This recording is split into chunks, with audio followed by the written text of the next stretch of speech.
everyone, today I'm here to do a little bit of a different video. Today I'm going to show you my Harry Potter collection.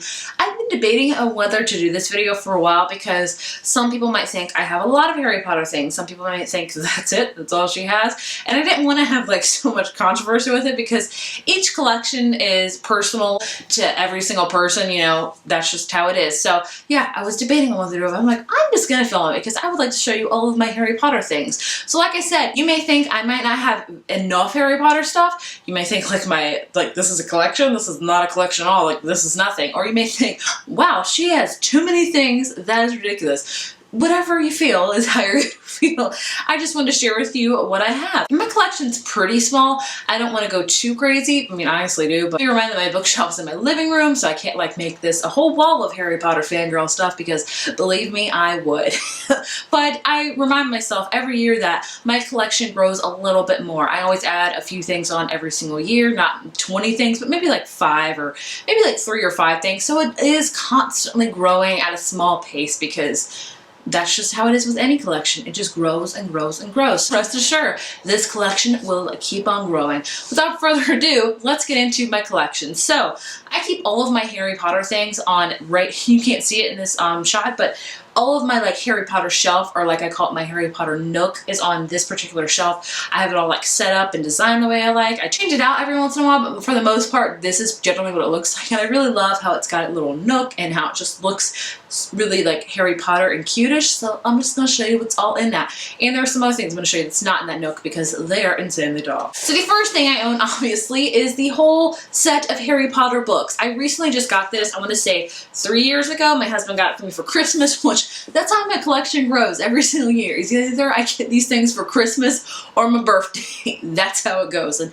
I have no problem with that at all. That's amazing because my husband understands my love for Harry Potter, which is awesome. But this is this new release one. I love all the individual covers. I will pull out each one and show you a shot by shot. As you can see right now, these are all the beautiful covers.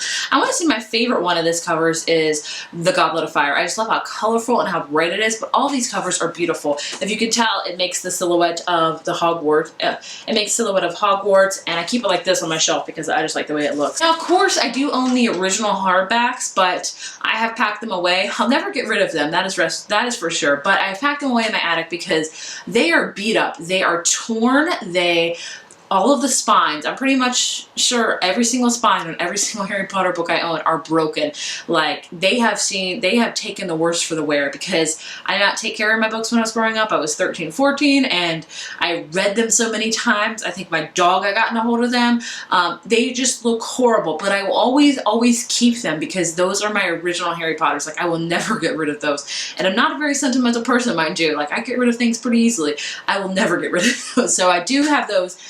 Rest assured on that. But I love these. These are beautiful. I love the addition of these, and I always keep this one too because they are just beautiful. And I never physically read these because I am not breaking the spine of these bad boys because they were expensive. Moving on to the taller things I have. So like I said, I can't keep everything in my Harry Potter nook because the shelf's not that tall. So I have a bottom shelf down here that is very, very tall where I keep all of my really insanely large tall books. So that's where all the other Harry Potter books lie. And the first 2 books I have are the illustrated editions. So this is Sorcerer's Stone.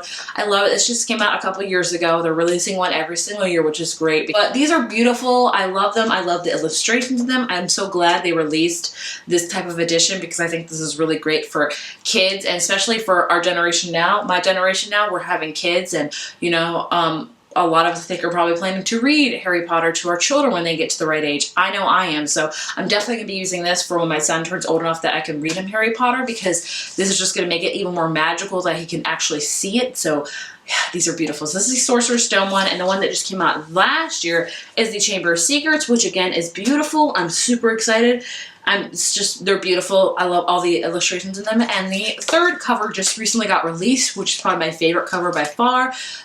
It's just beautiful, and it's my favorite book in the whole series, so I'm excited! The next book I have is Harry Potter Film Wizardry. This is from creative team behind this celebrated movie series. I got this one a few years ago as well, probably for Christmas. This just has a whole slew of things. I'd like to say, if you're really into Bookstagram and like taking really prop photos, I'd get one of these books because there's so many things that you can pull out. Like I have these right here, like the proclamations. There's so many things that you can pull out and it's very interactive and they can make for a great book photo. Just saying. But this is just a whole slew of different things. I have yet to read any of these fully, but I'll always own them because they're beautiful. I also have Harry Potter the Creature Vault. This is one that just shows all the creatures. There are so many of these books. They have like the Artifacts Vault, I think. They have the Magical Places one. There are literally so many Harry Potter books. It's ridiculous. I want them all, but there are so many of them. Like I personally could not afford them. Like I cannot. So I have to buy like one or two every single year because I can't afford to buy like 10 of them things. Those things are expensive. But like I said, this one's beautiful because it has all the creatures in it. I think this one I got for Mother's Day last year. The newest thing to my collection is the Case of a Beast. This is from Fantastic Beasts. This again, I think it's beautiful because it's like his Newt Scamander's case where it opens. And then again, it's very, very interactive. It's got the whole movie thing. I have stuff right here because I took a book photo with it. So this is just talking all about the movie. I also have the Harry Potter coloring book. I know they have several of these, but this is just the first one ever I think was released. And I'm never going to color in it probably because I'm not a coloring person and I normally wouldn't keep this because I don't like to color that much, but it's Harry Potter, so I had to own it and I'm always going to keep it because it's Harry Potter. And it does have really beautiful illustrations and like coloring pages in here. That makes me really want to color it, but I don't have time to color. But I still think it's beautiful and I'll always keep it. The last like big chunker of a Harry Potter book I own is Harry Potter Page to Screen. And this is heavy. Like this is a weapon. It's not a book, it's a weapon. But this is beautiful. Like I said, this page to screen, so they have so many amazing details in it. Like I haven't read all of these because I don't know. It's more like just sitting on your shelf type of things. But there's so many beautiful things on it. It's really taking you from the page to the screen of how they made the movie. And this is probably like the biggest one of these books because there's so many different Harry Potter ones. This is definitely the chunker one, but I think it's one of my favorite. I think it's probably my favorite because it is so huge and there's so much information and beautiful imagery in it. Going on to more books, I have the Fantastic Beasts and Where to Find Them original screenplay. This is a beautiful edition of it. I keep it displayed on my shelf on my Harry Potter nook because I just love the cover of it so much. Even on the inside pages is beautiful. Even on the hardcover, it's kind of niffler. It's just very beautifully designed. I have yet to read this too. I'm really bad, but I'll always own this because this is beautiful. I also have Harry Potter and the Cursed Child. This is the parts 1 and 2 special rehearsal edition script. I still have mixed feelings about this. I still have not rated. This is my only unrated book I've ever read and probably going to stay that way because I still just don't know what to think about it. So if you want to hear more of my thoughts on it, I'll leave the link to my review or my talk really about it right here. So yeah, I didn't hate it. I love it. I'm still so conflicted. The last 3 books of Harry Potter that I own Quidditch Through the Ages and Fantastic Beasts and Where to Find Them, like the textbooks. I also own Tales of Beedle the Bard. Speaking of which, they literally just released new covers and new editions for these, and here's the thing. We're gonna have a little rant session. Hopefully that's okay. Video's taking a turn. But I get that they have to redo things every once in a while, but I feel like with Harry Potter in particular, they remake them specifically for the goal of like getting consumers money, which it works. I'm not gonna lie to you. Every time I see new editions of things, I'm like, take my money. I have a lot of money, but I want to give it all to you. I want to buy this. So I think it's a money scheme, that is for sure, but the editions are beautiful, but I'm like, I already own these. And I really was very contemplative. I was very contemplative when I was at Target the other day because I saw all of them and I was like, they're only $10 each, but I'm like, no, they're only like $10 and some change each. But then I'm like, there are 3 books. If I buy these 3 books, it's going to be like $33. So I'm like, oh, $33 is like a full tank of gas right now, and I already own these books. You see what I'm saying here? So it's very hard for me to decide because I like to think I'm a practical money person and a budget person. But I feel like, yes, I think the covers are beautiful, and I think I will eventually buy them, but I'm like, I already own them. Why do we have to have new covers yet again? I feel like they're going to redo them again in like 3 years. I'm sorry, I'm ranting. I don't know. It's just like, there's so many Harry Potter.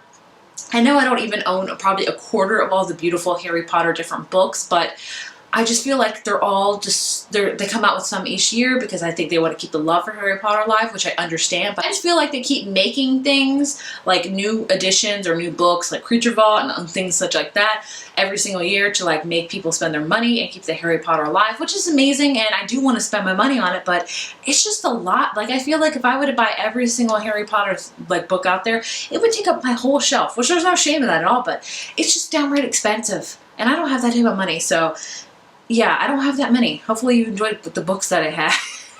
Moving on to different like things that I have that are in my Harry Potter nook that are not books. I have this print I actually got this in an Owl Crate box. I wanted to say Suzanne draws through this, and I really love it. I actually want to frame it and put it on my shelf. I just have to find the appropriate frame for it, but it's very, very beautiful. It's just Ron, Harry, and Hermione all like studying, and obviously Hermione's like, I know the answer. Harry's kind of bored, and Ron is sleeping, so nothing new, but it's a really, really beautiful print. I also have this Harry Potter cover. This is actually like one of the images, I think, on the huge box set, and I just keep it wrapped up, so it's just like that. Maybe I'll use it one day, maybe not. It'll probably just stay like this. I think I got this when The Cursed Child came out. They were trying to sell them all, and I definitely bought one because they were like $1, and can't say no to it. I also have these. My mom actually got these for me, and I don't know where she got them from, but I'll always own them because they're Harry Potter glasses, and they're really cool, and I always love wearing them. I also have this. A friend got this for me a long time ago, and I actually used it, so that's why it looks looking Wear for the Terror, which I kind of wish I didn't use it, but I could try sewing it up. But it's a Harry Potter wallet. It's got his poster Undesirable #1, Harry Potter, and again, it's just like a wallet, just very simple. There's nothing in it, but it's very beautiful, and I thought it was very, very thoughtful, and I'll always own it because it's just really cool. I also own a couple of pins. This first one I got in another Owl Crate box, which Owl Crate keeps my Harry Potter love alive for real. They're always always in book boxes, I'm getting Harry Potter things, which is amazing. I love it. This is Hogwarts is my home, which is most definitely true, and I love how it's designed, so we'll keep it right there. And I also have this Wizarding World of Harry Potter, Universal Studios, that one of my mom's friends got for me because she knows how much I love Harry Potter, so I always have that on there. And the last things I have are my pop figurines. Honestly, I'm not really into pop figurines. The only ones I wanted were Harry Potter, so my husband got all of these for me for Christmas. So the first one he got for me is Harry Potter in his Quidditch uniform. I just think it's really super cute. They just look so adorable. I also have the traditional Hermione Granger just in her school robes, looking like Hermione Granger. And I have Ron Weasley in his Hogwarts uniform as well, and he has this broken wand. It has tape all around it, so I'm guessing this is circa Chamber of Secrets Ron because his wand's broken, I guess. And the last two pop figurines I again got in my Owl Crate box. I love Owl Crate. The first one I got is Draco Malfoy. I probably wouldn't have gotten this pop figurine because I don't love Draco Malfoy. He's very interesting to read about, but nevertheless, I'm happy to own him.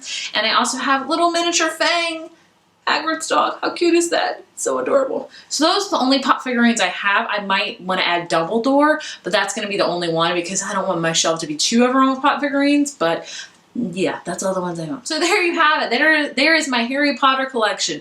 Like I said, you may think I don't have enough Harry Potter things, which I personally do, honestly. I wish I had more, but like I said, money, expensiveness. Or you may think that I have too much things. So what camp you fall in is whatever camp you will be in, but either way, I hope you enjoyed this video, and I hope you enjoyed seeing all the different things of Harry Potter that I own. And like I said, my collection is growing. Slowly but steadily, it is growing. I'll probably buy another big, huge edition of Harry Potter book this year at some point. Who knows when, but it'll probably happen. If you like this video and you enjoyed watching my Harry Potter collection, be sure to give this video a thumbs up and hit subscribe, and I will see you in my next one. Bye.